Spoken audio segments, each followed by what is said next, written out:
Hi, cultural geographers. This is our first introduction to urban geography in our cultural geography class. This is chapter 9 in our textbook, and we're going to look at the creation of cities, urbanization. The ization part of that word means a process of building something. And in the case of the word urban, urban means cities.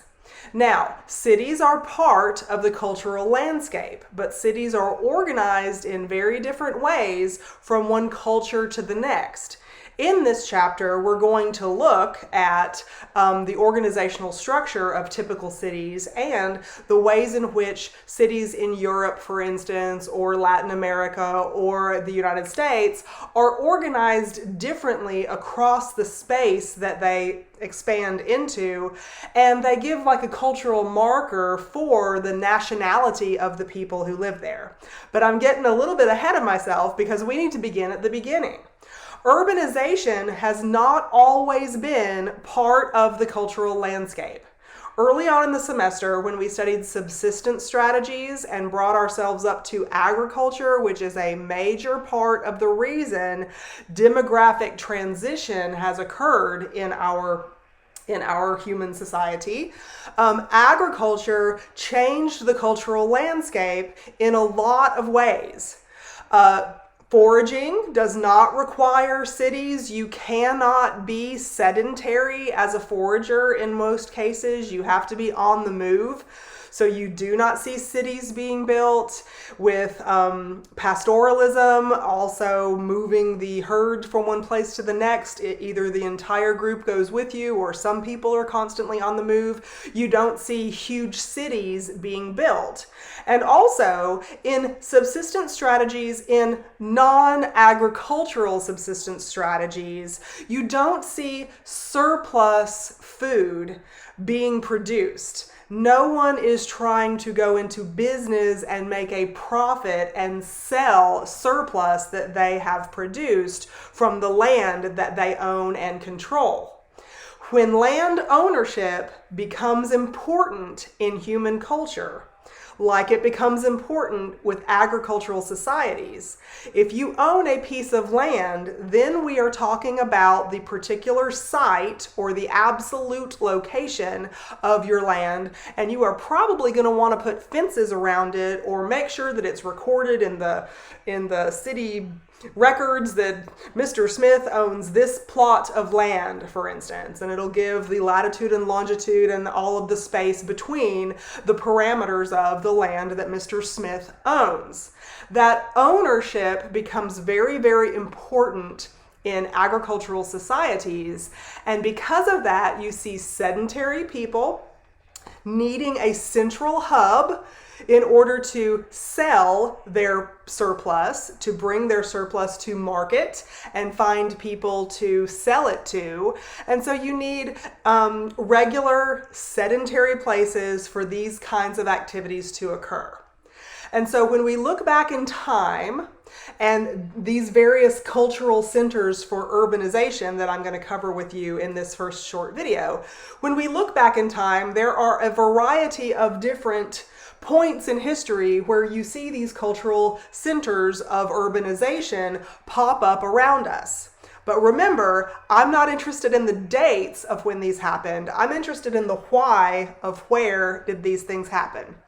So think about agriculture, agricultural surplus. Surplus doesn't do anybody any good if you can't get your surplus to people who will buy it from you so that you can make a profit and invest it back into your land and grow and grow and grow, and perhaps draw workers into your area so populations increase and that kind of thing. So these 5 things, technically 6, but 5 different markers of cultural hearths that I've got on the board correspond to the urban centers, the earliest urban centers in the world across the map. So I'm going a little bit out of order from what it's listed, how these are introduced to you in the textbook, because I wanted to go with the closest one to us first. So Mesoamerica, of course, is closest to us in our present location. And so in the urban center called Mesoamerica, we look at the Yucatan Peninsula of what is now Mexico and look at that narrow strip of land that we call the Isthmus of Panama and the narrow strip of Central America from Nicaragua, Costa Rica, Panama up to the Yucatan Peninsula of Mexico. You've got oceans on both sides of that relatively narrow strip of land. And you've got valleys and mountains and other places to produce food in between, and then those oceans to provide transportation.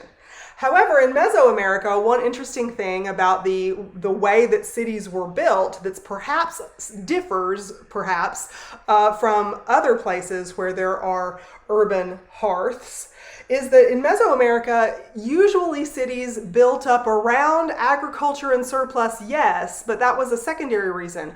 Religious reasons and temples and special sacred places usually were the primary focus of where a city was going to pop up, or at least those kinds of spiritual endeavors, since we've just gotten finished talking about the religion chapter. Those kinds of spiritual endeavors seemed to be the central focus, and then the secondary focus was trade and agricultural convenience.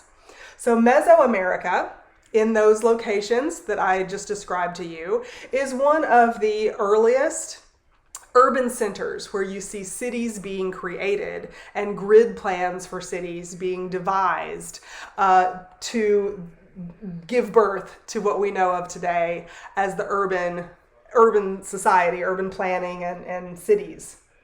Mesopotamia and the Nile River Valley are also two cultural hearths where urbanization first took place. Now, Mesopotamia, you probably have studied a lot in history class because with the city and Babylon, with the Tigris and the Euphrates rivers, you might have heard of something called the Fertile Crescent. A crescent, think of the crescent moon, that's why it gets that name. It's that kind of shaped piece of land between the two rivers, the Tigris and the Euphrates rivers. So why is Mesopotamia where urbanization first popped up throughout the world? Well, it's because of that Fertile Crescent. It's fertile because it produces lots of agricultural surplus, and the rivers provide transportation and lifeblood for that fertility of the land. And so you see a lot of city building and social stratification with landowners compared to workers and wealthy compared to impoverished. You see the origins of those kinds of social issues that today you and I think of as social problems that we want to find some kind of way to legislate out of existence. At least a lot of people want to get rid of poverty, for instance, and more equalize people within society. But agriculture and industrialism, like we have right now, has at its core social stratification, social inequality with owners and workers, and lots of other things in between too. But Mesopotamia is the Fertile Crescent, that land between the Tigris and the Euphrates river valleys, fertility being an agriculture word in this case, and that's why this place called Mesopotamia is where urbanization started in that general region. The Nile River Valley, well, let me go back to Mesopotamia for just a second. Often you've studied this in history class, in Western culture history class, because Mesopotamia and then also the Nile River Valley, these are places that are cited by historians as kind of being the birthplace for Western culture. So you and I in the United States certainly practice Western culture, and then all through the Americas too, because Western culture was part of the conquest of this land.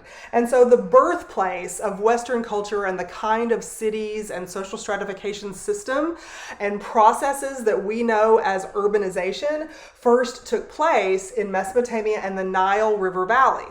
Now, the Nile River Valley runs from Lake Victoria in central kind of Africa. It runs north to the Mediterranean Sea through Egypt. Okay, rivers run downhill. So I know that some students in the past have said to me, you just said that a river runs north, and everybody knows rivers run toward the equator. No, rivers do not run toward the equator. I don't know where anybody got that. Rivers run downhill. Gravity makes water flow. Okay, so the Nile runs from the high place in the mountains all the way down to the Mediterranean Sea on the coast of Egypt.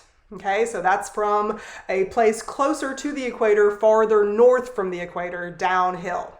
And all along the Nile River Valley, I'm sure you've studied in history class, there were floods regularly. There wasn't any kind of levee system or any kind of Corps of Engineers that controlled the river spread, the flooding that happened along the Nile River Valley. But river flooding makes your land extremely fertile.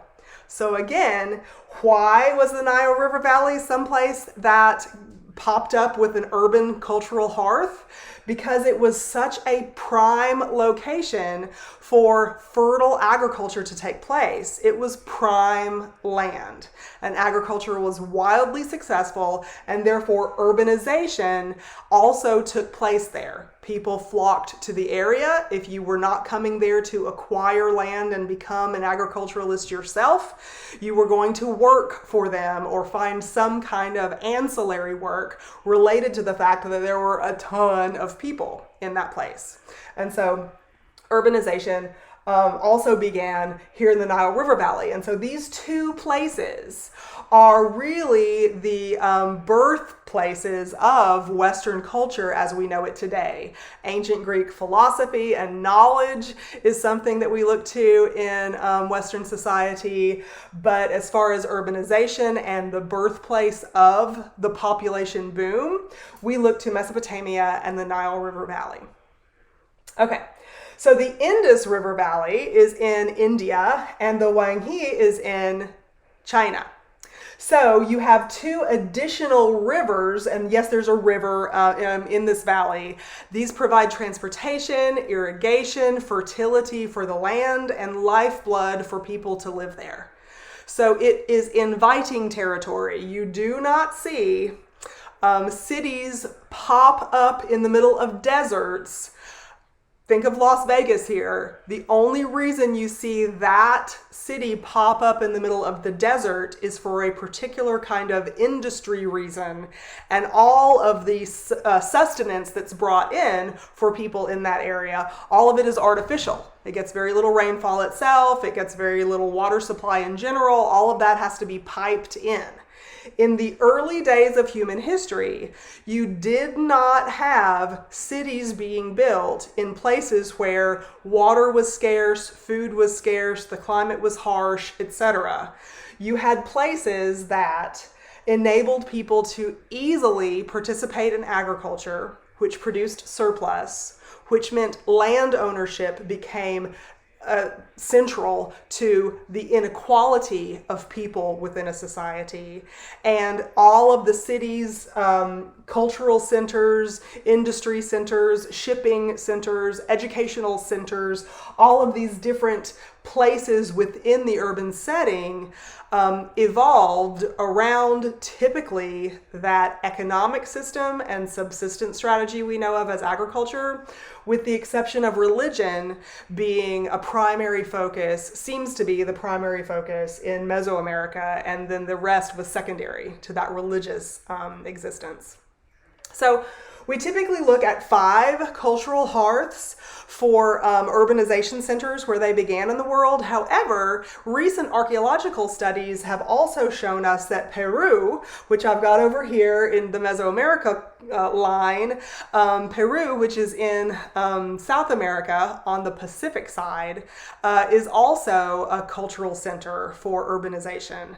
So we've got a list of 5 And a sixth one that's being added now because of new research, new scholarship, and new inquiry into why of where do cities get born, expand, get created, and change over time.